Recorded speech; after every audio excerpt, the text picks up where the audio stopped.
Assalamualaikum warahmatullahi wabarakatuh. Perkenalkan, nama saya Femi Triani dari kelas 6A4 Komunikasi Global. Di sini saya ingin mempresentasikan mengenai media impact. Sebelumnya, apa itu media impact? Media impact merupakan pengaruh media dan efek media adalah topik yang berkaitan dengan media massa dan efek budaya media terhadap pikiran, sikap, dan perilaku audiens. Pengaruh media massa memiliki efek pada banyak aspek kehidupan manusia yang dapat mencakup pemungutan suara dengan cara tertentu, pandangan dan keyakinan individu, atau memiringkan pengetahuan seseorang tentang topik tertentu karena diberikan informasi yang salah. Pengaruh keseluruhan media massa telah meningkat secara drastis selama bertahun-tahun dan akan terus melakukannya seiring dengan membaiknya media itu sendiri. Pengaruh media massa pada pribadi secara perlahan-lahan namun efektif. Yang pertama, media memperlihatkan pada pemirsanya bagaimana standar hidup layak bagi manusia. Yang kedua, penawaran-penawaran yang dilakukan oleh media bisa jadi mempengaruhi apa yang pemirsanya inginkan. Sebagai contoh, media mengilustrasikan kehidupan keluarga ideal. Lalu yang ketiga, media visual dapat memenuhi kebutuhan pemirsanya akan kepribadian yang lebih baik, pintar, cantik, tampan, dan kuat. Bagi remaja dan kaum muda, mereka tidak hanya berhenti sebagai penonton atau pendengar, mereka juga jadi penentu, di mana mereka menentukan arah media. Lalu dampak positif dan negatif dari pengaruh media. Dengan adanya media massa sebagai jembatan komunikasi yang semakin hari semakin terlihat pengaruhnya di kalangan masyarakat, dampak negatif dan positif yang ditimbulkan muncul secara berdampingan. Yang pertama, yaitu ada kesan positif. Kesan positif media massa terhadap masyarakat ialah akan memperoleh sesuatu berita terhadap masyarakat akan memperoleh sesuatu berita dengan lebih pantas. Contohnya berita pengeboman WTC dan peperangan di Irak. Walaupun berada di negara yang berbeda, namun maklumat dan informasi dengan pantas melalui media massa, hal ini akan menyebabkan masyarakat lebih peka terhadap isu-isu massa. Lalu dampak negatifnya, media massa merupakan salah satu alat untuk menyebarkan informasi, pesan, opini, rumor, gosip, propaganda, dan lain-lain kepada masyarakat. Media massa akan mempengaruhi masyarakat ketika pola pemerintahan yang dianut oleh negara tersebut menganut sistem pers liberalisme. Apa itu sistem pers liberalisme? Yang mana semua informasi, pesan, stimulus bebas disebar dan tidak ada larangan dari sistem pemerintahan tersebut. Contoh lain dari dampak negatif media massa itu, kita kan pasti sering ngeliat ya tayangan televisi yang contohnya kekerasan yang ada di tayangan televisi, misalnya pada kartun atau sinetron, banyak adegan kekerasan seperti tembak-tembakan, berantem, dan banyak anak kecil yang menonton tayangan tersebut tanpa adanya pengawasan orang tua. Itu akan mempengaruhi stimuli mereka dalam melakukan tindakan-tindakan apa yang sudah mereka lihat.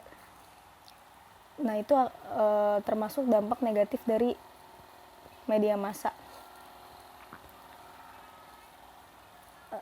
Lalu peran penting dalam pengaruh media massa. Dalam hal ini, media massa mempunyai peran penting dalam masyarakat. Mengingat masyarakat yang membutuhkan informasi dalam keseharian mereka, saat ini media massa telah mencakup ke segala penjuru kehidupan masyarakat. Kemudian massa sudah menjamur di kehidupan masyarakat. Kebutuhan masyarakat akan informasi menunjukkan peran pentingnya di kehidupan masyarakat dengan memberikan informasi-informasi yang dibutuhkan masyarakat di dalam keseharian mereka. Lalu ada efek media. Efek media adalah perubahan perilaku manusia setelah diterpa pesan media massa.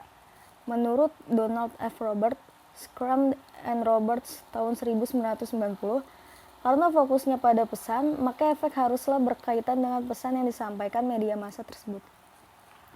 Efek media juga diartikan sebagai dampak dari kehadiran sosial yang dimiliki media, yang menyebabkan perubahan pengetahuan, sikap, dan tingkah laku manusia akibat terpaan media. Ada beberapa definisi ilmiah dari media. Menurut Brian and Zillman, mendefinisikan efek media sebagai dampak sosial, budaya, dan psikologis dari komunikasi melalui media massa. Pers menyatakan bahwa para peneliti efek media mempelajari bagaimana mengendalikan, meningkatkan, atau mengurangi dampak media massa pada individu dan masyarakat. Contoh lain dari efek media pada umumnya, yang pertama, masyarakat dapat mampu mendapatkan informasi mengenai ekonomis dengan mudah dan cepat. Lalu yang kedua, masyarakat mampu mendapatkan informasi mengenai politik dengan mudah dan cepat. Lalu yang ketiga, dapat membentuk kerangka persepsi pembaca.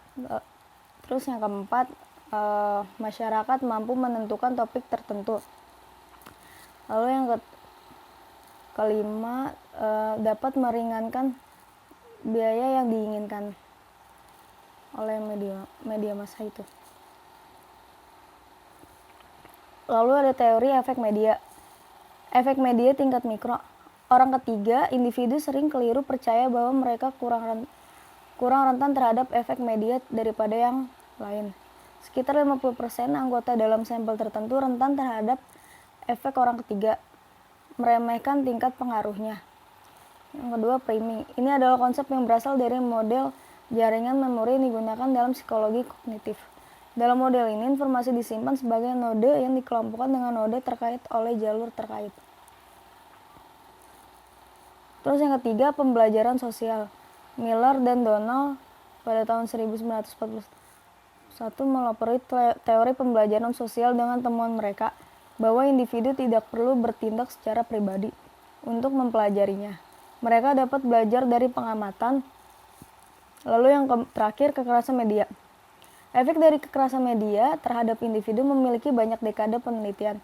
Dimulai sejak tahun 1920-an, anak-anak dan remaja dianggap sebagai konsumen yang rentan, sering menjadi sasaran dalam penelitian ini.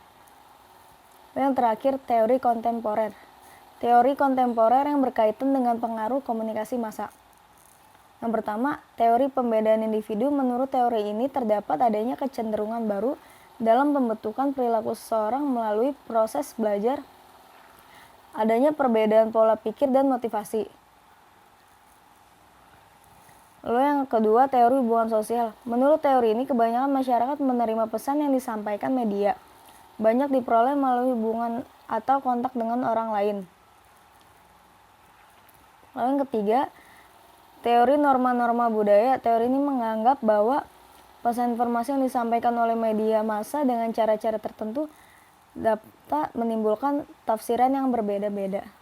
Lalu yang keempat, penggolongan sosial lebih didasarkan pada tingkat penghasilan, seks, pendidikan, tempat tinggal, maupun agama.